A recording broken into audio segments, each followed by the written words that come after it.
Salam saudara-saudara, salam S4K. Proper S4K hari ini berbicara tentang bukan produk masa lalu. Dalam manajemen keluarga, istriku bertugas mengelola keuangan. Jadi semua pemasukan dan pengeluaran keuangan yang mengelola istriku. Gajiku 100% masuk dalam kelola istriku.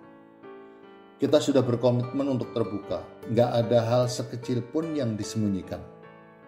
Tapi aku sebagai laki-laki ngerasa perlu punya uang yang istriku nggak perlu tahu. Kadang-kadang saat mendesak aku perlu uang yang nggak harus minta persetujuan istriku.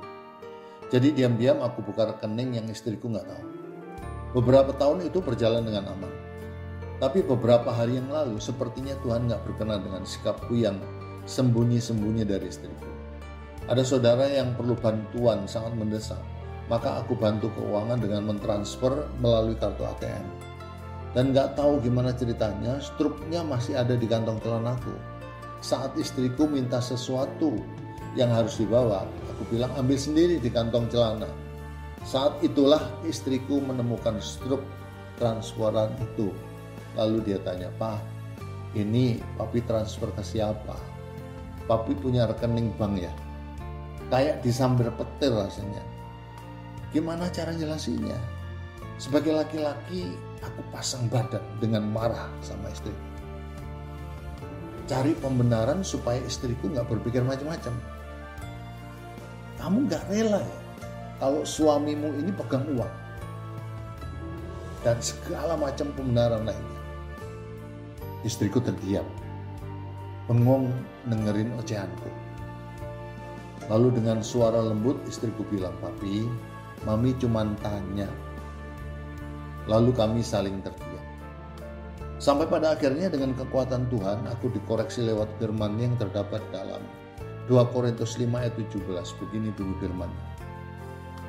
Jadi siapa yang ada di dalam Kristus, ia adalah ciptaan baru, yang lama sudah berlalu, sesungguhnya yang baru sudah datang. Sebelum kita mengenal Kristus, hidup kita seringkali dikuasai oleh hal-hal duniawi. Keserakahan, kemarahan, kecemasan, pengakuan, dan berbagai ikatan dosa lainnya. Menjadi ciptaan baru bukan hanya tentang perubahan hati, tetapi juga perubahan cara hidup. Jika dahulu kita hidup dalam kegelapan, kini kita dipanggil untuk berjalan dalam terang. Jika dahulu kita mengandalkan kekuatan sendiri, kini kita bergantung sepenuhnya kepada Tuhan. Seringkali kita masih terjebak dalam bayang-bayang kehidupan lama dan masih sering gagal dalam menjalani kehidupan dengan kejujuran dan terus masuk ke dalam dosa-dosa masa lalu. Tetapi firman Tuhan jelas mengatakan yang lama sudah berlalu. Artinya kita tidak lagi didefinisikan oleh kegagalan kita, melainkan oleh anugerah-Nya. Saat kita menerima Kristus, hidup kita bukan lagi milik kita sendiri, melainkan dipimpin oleh Roh Kudus. Kita tidak perlu takut menghadapi masa depan, karena Tuhan telah menanamkan kehidupan yang baru di dalam kita. Dia mengutus Yesus buat mati di kayu salib, agar kita tidak kembali hidup di bawah beban masa lalu. Ketika kita menerima Yesus, kita diberi identitas baru sebagai anak-anak Allah. Identitas baru dalam Kristus membawa kita pada kebebasan. Kita bukan lagi budak dosa, tetapi dipanggil untuk hidup dalam kebenaran dan kasih karunia Tuhan. Hidup dalam identitas baru berarti meninggalkan kebiasaan lama dan memilih untuk hidup sesuai dengan kehendak Tuhan setiap hari. Hidup kita bukan lagi tentang memenuhi keinginan daging, tetapi tentang memuliakan Tuhan dalam segala hal. Dunia di sekitar kita akan melihat perbedaan dalam cara kita berbicara, bertindak, dan menghadapi tantangan. Perjalanan menjadi ciptaan baru seringkali penuh tantangan. Ada saat-saat kita merasa jatuh, gagal, atau tergoda kembali kepada kebiasaan lama. Namun Tuhan tidak pernah meninggalkan kita. Dia selalu ada untuk mengangkat kita kembali dan memberikan kekuatan baru. Jadi, meskipun kita mungkin belum sempurna, Tuhan bekerja di dalam kita dan akan menyelesaikan proses ini pada waktunya. Hidup di dalam Kristus berarti mengalami transformasi total, bukan sekedar perubahan kecil. Tetapi kelahiran kembali menjadi ciptaan yang sepenuhnya baru. Transformasi ini bukan sesuatu yang kita capai dengan usaha sendiri, tetapi merupakan karya Tuhan dalam diri kita. Dia yang memulai pekerjaan baik dalam hidup kita akan setia menyempurnakannya.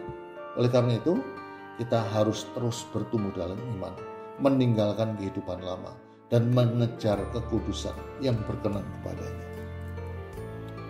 Propera S4K kali ini menyatakan bahwa Tuhan sedang menaruh keinginannya agar aku tidak lagi menyembunyikan sesuatu kepada istriku. Komitmen harus tetap dijaga. Hidup suami istri harus terbuka. Nggak boleh ada hal sekecil pun yang disembunyikan, apapun alasannya. Aku bukan lagi seperti yang dulu. Aku adalah ciptaan baru.